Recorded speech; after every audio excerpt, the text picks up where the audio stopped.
Virtual summits are the most powerful online marketing tool available to grow your list, launch your platform, make more money, and create an impact in the world, even if you're just getting started. If you are ready to take your summit to the next level, then tune into the Virtual Summit Podcast with Dr. Mark T. Wade. Hi, I'm Dr. Mark T. Wade, founder of Virtual Summit Software and creator of the One Day Summit Formula. And I'm on a mission to help you, the summit host, get your summit out to the world in a powerful and impactful way. So let's get started.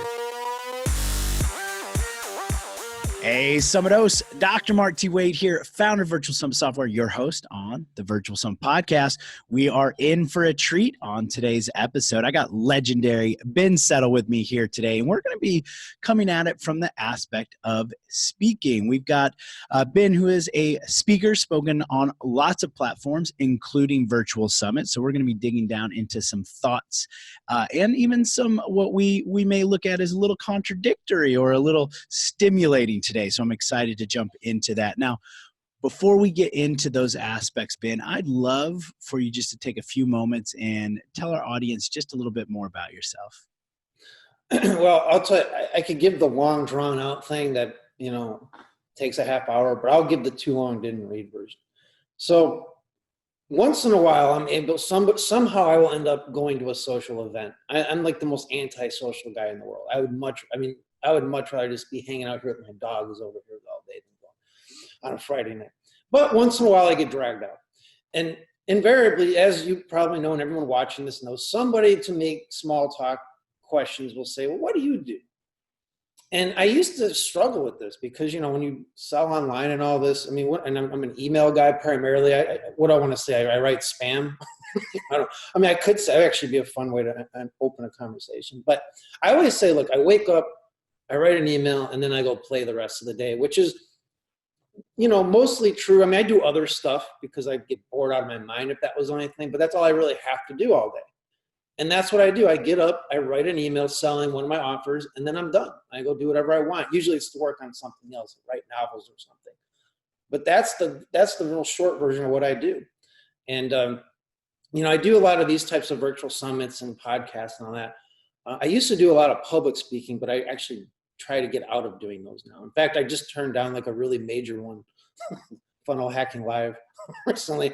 Not because I love Russell Brunson, don't get me wrong, but I was looking for reasons not to go and I didn't like the contract or something, and that was it. So very antisocial guy who'd rather just sit around writing an email and be done, and that's it. I love that. And you forgot to put in there very transparent and, call it how it is, right? We're not BSing anything. We're not hiding around emotions or feelings, which is why I think this is going to be a really fun episode today. It does you no good. It does me no good to sit there and just get, try to pander to everybody. I think I can already tell talking to you'd rather have it that way. Not the, canned everything. Well, what's the internet narrative approved answer to this? No. Sometimes that's okay, but I'm not going to go out of my way to not offend somebody. And don't worry, I will not curse or swear. I'm just saying there we go. Well, we do have a clean show on that. And it's not because I have anything against curse words. I just have stuff against having to go back and edit the show for iTunes. But what we're going to chat about today, and you're right, I like to call it how it is, and I like having that given on this episode and on our podcast. So what we're going to jump into now is something we were talking about in the pre-interview chat, which I think is a really good thing to highlight because I don't think many summit hosts are actually aware of it, especially a lot of first-time summit hosts. And that's the clarity that you're delivering to a speaker. So I'd love for you to talk about the aspect we were chatting about on when you're on a summit. Sometimes you say there's some confusion around that. So let's dive into that topic. Well, sometimes, there's certain things that are just a given on summits and all of this. And, I just think it's important. The most important thing is to know who the audience is. I've been brought in to talk on things and I wasn't really told who the audience was. And so I'm giving information that they couldn't care less about, which, I don't want to waste someone's time, but it sounds like a minor thing, but it happens all the time. Or another thing is when, and I have a friend who does this, I'm not going to name him or anything, but he'll have you on and he won't shut up. It's like, dude, why don't you just have me interview you instead? Which, I don't really care. Like if they have good stuff to say and all that, but if you're going to interview someone I think hosts have to understand that the person they're interviewing, they brought them on for a reason. And to sit there and keep talking and I'll forget my train of thought. I mean, I'm all for other people talking, by the way. I'd much rather them talk to me, but it screws up the flow a little bit. And I don't see this being as much of a problem as it used to be. Like in the early days of podcasting, it was a really big problem. Like there's been some good training out there since then, I think, that has taught people not to do that. But even in copywriting, for example, copywriting, emails, marketing and stuff, people will do that. They won't make the product the star. They'll make themselves the star, which, by the way, I don't want to get too off into a rabbit hole. There is a time to do that, but most people are not at that level where they can get away with it. And so I think that translates to stuff like this too. Virtual Summit's software makes hosting a summit easier than ever. The only software in the world designed specifically for hosting a summit lets you set up a summit in a matter of hours with no tech skill or team needed. You can try out the Virtual Summit's software free at virtualsummits.com. But hurry, this is a limited offer. Absolutely. Great point there. And circling back around to this topic about confusion is the clarity as well, audience, but also what to expect. So probably some type of initial what's going on. Like, I mean, audience, what's the topic, what's the direction. So I'm glad you brought that up. So let's switch over a little bit to the actual process that happens when our summit hosts are interviewing a speaker. And let's talk about your thought processes on that and what has been your experience and kind of what your viewpoint is. Coming from the host point of view or the guest point of view? For the host, to let them know what your point of view has been. Oh, okay. So here's the thing that, and this is actually why I don't want to get too, I don't want to sound like I'm dogging anyone. I'm not. But this is why I pulled out of the last speaking engagement, because I was not allowed to promote myself at the end. Now I understand no like obnoxious pitching and all. I totally get that. I mean, I wouldn't want that either.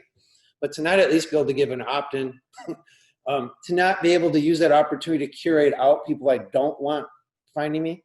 For example, you could be in front of 5,000 people, but if I can't curate those 5,000 people at the end by pitching, by showing who I don't want coming at me, and really who shouldn't anyway, to save their time, I think that does a disservice to people. So my opinion is hosts should always allow whoever the speaker is to just give their contact information. This is an old school, like this goes back to radio and TV interviews. That was always the unspoken pact. It's like, the guest is going to come on and give some great information. And then in exchange for that, they get to promote themselves. But there have been summits I've been on where that's kind of reversed. Like they bring me on and they think they're doing me a favor or something. It's like, wait a minute. I mean, we're doing each other a favor. I get to be in front of a platform that I would not normally get to be in front of. And that platform gets to be exposed to someone they would not normally get to be exposed to. But now it's become this thing where like, you can only come on here if you email your list about it and you tell all your social media. By the way, I'm not on social media, but I would like this thing I would actually promote on social media. I'm just not on it. But to send like a link to my main email list, which is what a lot of hosts and speakers are starting to ask for, that would cost, like, that's a very valuable thing. Like I would charge like $10,000 to advertise my list like that. So I'm not saying this is really widespread, but it is happening enough recently where it's becoming like it's assumed on the summit's part, like I'm supposed to just know this. And then they actually get kind of hostile. Like, why haven't you promised to promote? It's like, I don't remember promising to do anything. And when they do ask me to, at the beginning, they'll send me, like you send like a little form and all that. They'll send a form saying you have to like promise like with a DocuSign that you're going to do this. Like, I'm not going to touch this. Like, I'm not going to like, incriminate myself because I'm not, doing something like that. So again, this isn't something that's very widespread. I'm not trying to like say this is like something like it happens very rarely, but I do see a trend. And I don't get on a lot of summits, but the ones I do get, I'm seeing this trend, and I hope it reverses because it really is going to turn away the best talent. Like people are just not going to want to deal with that. And I think it shows. I think it does show on those types of summits. And even in other venues that if they have these like silly rules that you're just turning off the best guests and you're turning on the really needy ones who will take anything. You're bringing up such great points here that I want to dive into this a little bit deeper. And I definitely want to clarify the form Ben's talking about is our speaker information form, which we send out to all of our speakers, both on the podcast as well as summits, to fill out all of their information so we know, so we can craft our perfect intros and know their bios and their social links and things like that. But I have seen as well, and we call these list grabbers, Ben, the people that have the forms where it's like, you can only be on my summit if you have a list of 5,000 or more and you promise to email a million times. So yeah, we call those list grabbers, and we're not too fond of that over here. So I want to dig into this because you brought up a point that I don't think many of us understand to the extent that we should, is the value of that email. You said you would charge $10,000, for example. You kind of just threw that out there, but I would like you to break down how much an email is valuable to you and why, so that our summit hosts are not just thinking, well, I'm just asking you to send out an email or two. Like, help us understand the value of that email. Okay, well, in my case, and I'm sure this applies to a lot of people who have a list. I've spent years building this list. Years. I mean, almost 20 years building this list. It's, in my opinion, and this is not just my opinion, but the opinion of people who have seen thousands of lists. Like, for example, there's a guy named Brian Kurtz. I don't know if you know Brian Kurtz, but he used to be the vice president of Boardroom Inc. And he's worked with thousands of lists, I'm guessing. I mean, over his 40-year career there. One of the biggest direct mail companies in the world at the time. And he's told me that he thinks my email list is one of the most responsive he's ever seen, because I've done some affiliate stuff with him. He goes, he wrote me this long, I didn't even really ask for this necessarily, but he wrote me this long testimonial going on and on and on about how great my list is. Now, I know that list has a lot of value, and I'm glad it has a lot. And I don't do a lot of affiliate stuff and all that, but I know that list is it's like extremely valuable. I back it up every day because I don't ever want it to go away or something to happen, get deplatformed by my autoresponder company or something, because it's extremely valuable. There's a guy named Ken McCarthy he's like the founding father of internet marketing as we know it. Even Time Magazine gives him the credit for like figuring out the click-through, value of a click-through, like way back in the 90s.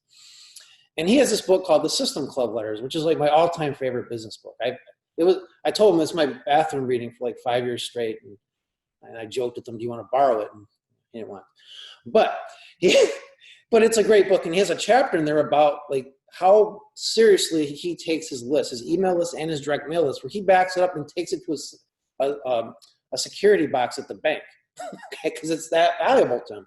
And doing that ritual reminds him of just how valuable it is. So when I say that, like, I'm not going to just send an email to a link out for someone for free, that's what I'm talking about. Now, I don't take paid ads or anything like that, but if I did, I would definitely be charging like 5 figures to do that. And so it's a valuable thing. It's a valuable media. It's something that I own and that I take very seriously. Now, contrast that to social media. I haven't been on Facebook or Twitter or LinkedIn or anything for about a year now. And I just got off. There's no desire to be on there. But if I was on there, I would promote on those, because I do think, because I don't own those platforms. I didn't spend money to be on those platforms. I didn't curate that for 20 years. There's a very limited platforms. I think they're very cheap platforms. They're fine if you can use them. I think they should be used to build a list. But most people send their list to their social media, which makes no sense to me. But point is, I would do it on there because it lends itself to that. So that's going back to the original thing. That's why. And to me, it's like, in my way of thinking, it's a very like it's an arrogant thing for someone to say you have to mail your list about this interview. It's like, well, what do I get out of this? Like, and that's the thing. I'm starting to see this trend, and this is even happening at public speaking and other things, where the speaker gets, or the guest gets, like very little value out of this compared to the host. But I think it should be reversed, personally. Maybe I'm coming at that from a biased point of view, but that's how it's always been. There's this guy named Paul Hartunian. He's not really doing much anymore, but he was like the publicity guy. And I'll never forget, I went through he used to have this course, it's no longer for sale, but to get on like radio and TV and all that. But it all applies to getting on podcasts or summits or giving speaking engagements, whatever. And I'll never forget, he says, I'll never do an interview with NPR, National Public Radio. He goes, I love NPR. I think they do great radio. I think they're great people, but I always turn those down. He goes, the reason why is they're really pretentious about letting me give my contact information. Now, I'm gonna throw a monkey wrench in this whole thing, because there are exceptions to this. There absolutely are exceptions to this. He also said that, now this is dating himself, going way back to like the 80s, right? He goes, but at the same time, I got on Phil Donahue, and they are really like Nazis about not letting you give no information away. He goes, I didn't make a single book sale from that, because he sold this book about like how to find the love of your life in 90 days or something like that. And, which usually everyone loves to hear about that. And he goes, they would just not let you. He goes, but I went on there anyway because, multi-millions of people were going to watch him. And it's not that he cared that any of them bought from him, but he called those are gold card hosts. Like, all he had to do for that point on in every press release to say, I was on Donahue, and he would get any interview he wanted. So, there is a time to do that. And it could be argued that I should have done that recently, actually. I just didn't really want to go speak. But if I was like into going and traveling, all that, I would have just done it anyway for that, because I would have been able to use that as a gold card to get, if I wanted to do public speaking everywhere. Well, I spoke at this, I spoke at that. So I'm not saying you got to be completely black and white about it. I'm just saying those are the ways I look at it. And I really like about how you've helped us understand. I mean, that email right there, that email list has been built up over years. I mean, you've spent time, energy, which translates to value and money, as well as a lot of speakers have spent actual money, paid ads to build that list. So us summit hosts, we cannot just think we're entitled to that. And I always like highlighting that perspective, because I think we sometimes get almost a sense of entitlement. Well, you're on my summit, you should email for it. Now, I'd like to kind of look at maybe proper ways of doing this, though. So instead of assuming or just expecting that our speakers promote, understanding there's a possibility they won't, but what are maybe some appropriate ways or some beneficial ways, or maybe even some strategies to get in some good graces to potentially get that solo email? Well, I'll tell you, one thing they could do is offer to pay for it. I mean, and it doesn't mean they have, I'm just saying, just the fact that they're offering. If somebody came up to me and said, look, I would love to pay you, just like, I want to have you on my summit, and I want to pay you to send an email to promote it. Now, I'm not going to do it, but just asking that would have put them, light years ahead of everyone else. Just my respect for that hope. Not that I would not, not that they have to do this. Don't get me wrong. I'm just saying, like, doing things like that. So there's this guy, the late Jim Kim. He was the world's most feared negotiator. This is the guy who had literally billion-dollar negotiations going on simultaneously at any given time. Unfortunately, he died way too young of cancer. It's really sad. But he was great. He was the best I've ever even seen at this. And even the FBI said he was the greatest revolution in negotiation for them in the last 50 years. What he taught them saved lives. Suddenly terrorists weren't getting away with boats and houses and stuff to get what they wanted. He reversed that. So he had one of the cornerstone of what he teaches or taught is called mission and purpose. Now, when I think mission and purpose on the surface, I think my mission and my purpose, right? Here's what I want. And okay, now how do I get it? But his was the opposite. Mission and purpose is, what can I do for them that I get no benefit from whatsoever, and start with that. And I think that if hosts go in with that attitude, the mindset changes, and suddenly you're coming in with a completely different mindset that it only benefits the guest, right? At first, I mean, eventually you obviously want something, but it starts with that. What can I do for them? Do a little research on that guest. What is it they want? What can you do for them? And figure out that first. What can I do for you to get you not only on my show, but to actually get you to maybe even send an email about it? Now, it doesn't mean they're going to do it, but just coming in with that mindset is going to put you light years ahead of everyone else. And just the chances of that person joint venturing or something else just go up exponentially. Be sure to check out the speaker management tool inside your Virtual Summit software, which lets you quickly and easily recruit and manage your speakers on your virtual summit, literally eliminating hundreds of hours of work. Get more information at virtualsummits.com. I love that. I love making it about them and leading with value and a give. I mean, that is so powerful. And I completely agree with you there, Ben. Let's now kind of pivot as we go into the last kind of trek on this episode here. I think this flows right into the aspect we want to talk about from a speaker's perspective, or even just from getting your point out there. How we were talking about this in our pre-interview chat, that you have a kind of perspective that you would much rather have people have some kind of reaction versus no reaction. Can you talk us through what that is, your thoughts behind that, and why you think that's valuable for you? Yeah, it's interesting. I'm reading this. It's an audiobook of this guy who teaches comedy writing. I don't know, I forget his name or anything, but the point is, one of the things he says to do is, like, one of the best ways to get someone to laugh is to surprise them, right? Now, I would, and not only just surprise them, but say something that, might be offensive. Not because you're trying to offend them, but because you're just being so raw and honest and coming out with a point of view, right? And I'll also add to something, another comedian who died several years ago. His name was Patrice O'Neill. He was a very brilliant comedian, actually.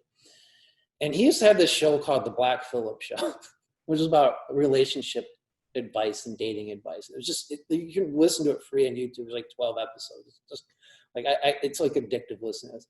But he would talk about how there's like this really thin line between love and hate. And he used to say, if my girlfriend ever like really gets mad at another man, like just fuming mad, I would just tell her to go with him, because she's given him all these spare emotions. And she probably loves this guy at some level. And so there is. I would rather someone hate me than be indifferent. So so it doesn't mean I'm going to go out of my way to like be hated or anything like that. I don't see the point in doing that. But I don't think people should hold back on, giving their point of view on something, especially if it's unpopular. So I'll give you an example. Yesterday, this is timely, I sent an email to my list about why I avoid Starbucks like the bubonic plague. And Walmart too, actually. These are very unpopular opinions among some people, right? I mean, it's very offensive. People who shop at Walmart and because they need to, or they go to, they're addicted to their pumpkin spice lattes or whatever at Starbucks or whatever. But I find these places just like, they're just slightly less depressing than casinos, like they're just like, I can't stand those places. And so those are very unpopular opinions. Now, I get a lot of people mad at that sort of thing and very defensive. Now, I'm not doing it to offend anyone. I actually had a point to it. I had several points to these things actually in the email. But that's my point. I think that if you have a strong opinion about something, you should give it. In fact, I will even say this, and this is not just applies to email, but speaking and giving on shows like this. If you want to give value, you don't have to give like these tips, right? Like hard tips. You can. I mean, there's nothing wrong with them. That's what people are expecting. I think what's way more valuable and appreciated and much more likely to get high quality leads to you and your site or whatever it is you're trying to do, or buy your product or come on your show, whatever it is to give an opinion that might be unpopular. Okay. It doesn't matter if it's, in fact, the more unpopular it is, as long as you can back it up, is far more valuable to someone than giving a tip. Because what you're doing is you're actually forcing people to think differently. Now, they may not agree with you, but you're giving, going back to Patrice O'Neill, you're giving them, he would say this all the time, you give them options for thinking differently. And by doing that, and I could get really deep into this, but really by doing that, you are literally opening new neural pathways in their brain, new neurological connections. You're actually expanding their thinking. Now, again, they may hate you for it. They may vehemently disagree with you for it. They might start drafting a reply email, angrily typing you and all. Good. Those people they will either go away and leave you alone forever. Hopefully they'll go and troll you somewhere. Now you can get all these enemies after you because you'll have people who take your side. There's a whole thing of that.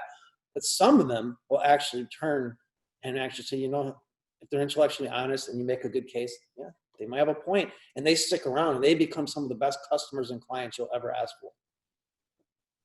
Wow. This is such good information. I hope everybody listening right now is letting that sink in. Like, we're getting not just like some strategy or tips. This is something that can create like raving fan followers. I'm big on emotion. I'm big on, you have to create things that are both educational and entertaining. And the best way to create entertainment is to have an emotion. And the easiest emotion to elicit is typically anger or, frustration. It's harder to elicit the love, and comedy is also a favorite of mine. So I'm over here nodding back and forth with you, and I want to take this a step further though to help our summit hosts understand, because I do believe that this can be incorporated both from the summit host aspect, how you even come up with your theme or choose your speakers and what topics they're going to talk on, but also from our speakers, a summit speaker standpoint. Like, how are you going to craft your presentation, your interview, your responses to those questions? So if we're taking this advice and we're creating some polarized, information, how do you then, like, what can we expect? You've already said, be ready for some emails. Like, what are some things that we can expect so we're prepared for it? And then how do we change that to our benefit? Okay, so I mean, you can always expect trolls, right? And trolls are a gift from God. I mean, they really are. People are afraid of trolls. I love trolls. The nastier, the better. My God, I'll make money off them every single time. You just take that energy they give you, all that angry push-up energy, and you just write about it in an email, or you talk about it on a summit or whatever as a story, and you use them as an example. You can always expect a little bit of trolls. But here's the interesting thing. Whether you're a summit host or you're a guest who's building your own list, what you have, either way, if you have an email list or if you have an audience for a summit or a podcast or whatever, you have your own media platform. You own that. And here's the beauty of it. Now, this goes back to like William Randolph Hearst. I'm reading his biography right now. The guy, I both hated the guy and just can't help but respect the hell out of him. Sorry, I didn't mean to use a word to get the edit out. But I mean, the guy is just interesting. And I mean, I can't stand him. He's kind of a mama's boy in some ways, but at the same time, he's like brilliant in these other ways. And nobody would troll like he did. And what he would do is he would take his opinions and he'd put it on his own newspaper column, his own newspapers that he controlled. And he would get so many people hating him, but he also built this small, like, microcosm of society that just loved him and would buy everything and see all of his movies that he produced and read all of his newspapers and listen to all of his radio shows and just do whatever Hearst came up. They would love. They voted for him when he ran for like office and all of this, and they would stick up for him. The United States government during World War I wanted, like, he built up such a following doing this by using his own platform to say whatever he wanted, where there could be no dissent. This is why social media, I think, actually is a terrible place to go for stuff. There's just too much voice and noise. You don't want any of that. You want your own, here's what I think, take it or leave it. If you want to respond to me, it have to be one-on-one, at which point you'll be ignored anyway, but you'll give me fodder to use in other stuff. And this is what allows you to do this as a host. Or again, if you're generating people to come, you're a guest, is you want to have that opinion, that point of view that you can give unencumbered, without any noise, without any virtue signaling on Facebook or Twitter or any of that. No having to worry about getting deplatformed by Twitter because you think the wrong thoughts or all that. It's your own thing. I think that as a summit host, you have a lot of value in your audience and your just the power you have. In fact, I recommend everyone really start thinking about whether you're a host or you're an email list owner or whatever it is you have, as long as you own it. You don't own a Facebook. You don't own that unless you can. Put it this way: if you can export it, you own it. Okay, so, but don't think of it as just that. You have your own media platform to say what you want to say, however you want to say it, in whatever way you want to say it, and that is very powerful. And forget social. Now, I come at this as an anti-social person. I'm totally biased. I'm not going to try to sugarcoat that, but it works to my advantage because I can say whatever I want, and I don't have all this chatter going on from people who don't even know all the facts and all this, and they hijack threads and all that. People stay on social media with all this and they use social media. Just realize that there are people who can make that work. And the trick to making that work, and I know I'm going on kind of a tangent here, but the trick to making that work is you never reply one-on-one to anyone who has less status or a smaller audience than you. Or you only, I mean, publicly, you don't respond publicly unless they have a bigger audience than you, then respond publicly, because then their audience will come and all this, and then you just get more people out of it. But if they're just like some insignificant troll, no, you just take whatever they say, and now you talk about it on your summit, talk about it in your emails, whatever you want to do. You never give them any one-on-one time, because they don't deserve it. And anyway, I'm going on tangents here, but all this comes together if you're a summit host or if you're going to be on a summit as a guest. Realize the power that you have. And that power comes from giving your opinion and giving people options for thinking differently. And you're going to make enemies. You're going to have trolls. Good. That's how you can gauge that you're doing something right. If you don't have people mad at you, you're not doing it right. I'm just telling you. And you know what? I say this as someone who has curated my list so much that most of the trolls have gone away, and they know I'm just going to use them to make money. So I don't get as many as I used to. But especially when you're new to this, I'm telling you, they will hand you all the money you want if you just give your opinion and give options for thinking differently. With the Ever Summit feature inside the Virtual Summit software, you can rerun your summit as if it were live, ongoing forever with one click of a button. This now lets you continue to use your summit forever, bringing in qualified and engaged leads every month into your business. Get more information at virtualsummit.com. Wow, I literally am. I can't believe I haven't thought of this before from the standpoint of the summit and owning your platform. I mean, I know the power of summits, and I obviously a big proponent of summits, but from the aspect of social media where it's someone else's platform, emails are never going to go away because you get to own that, and that's yours. Nobody can take that away from you. The summit is one of the ways that you can do that you can own your platform and keep that. Nobody can take it away from you. I'm just sitting here mouth open, Ben, like what in the world? And then I love this about the trolls, and only respond if they have a bigger audience. I know I've made that mistake. I kind of respond to everybody. A lot of times I'd kill them with comedy, or, my partner would kill them with kindness. I'm a more of like, I'll stoke that fire up. Yeah, I'm a kill them with comedy. But I like that. You just kind of having a steadfast rule. If they're below you, it's not worth your time. If they're above, then yeah, maybe even glean a little bit more eyeballs onto your stuff. So this is Be an elitist about it. Think of your, like, you own this media platform. Do you think Oprah cares what some troll thinks? I mean, they're beneath you. They really are. Someone who's a troll is emotionally damaged in some way. Like they're not emotionally capable of having any kind of rational discussion. So why give them even a second of your time? And I understand what you're saying. Like, I've fallen for it too. I mean, in days past, and you just have to get up and say, I shouldn't have done that. But just remind me, people will take all the time and energy you'll give them, and why nourish your enemies? Why not use their energy to your advantage and let them nourish your business? That's the way I look at it. That is such great information right there. They will. Everyone will essentially take as much energy and time that you'll give them, and being kind of strict and strategic about who and how you give that time and energy is so powerful. So as we start to wrap this up, Ben, this has been extremely entertaining for one, enlightening for another, and I'm really glad we've kind of gone in this route that we did. We didn't actually initially perceive or pre-chat this one out, but this has been super, super intriguing for sure.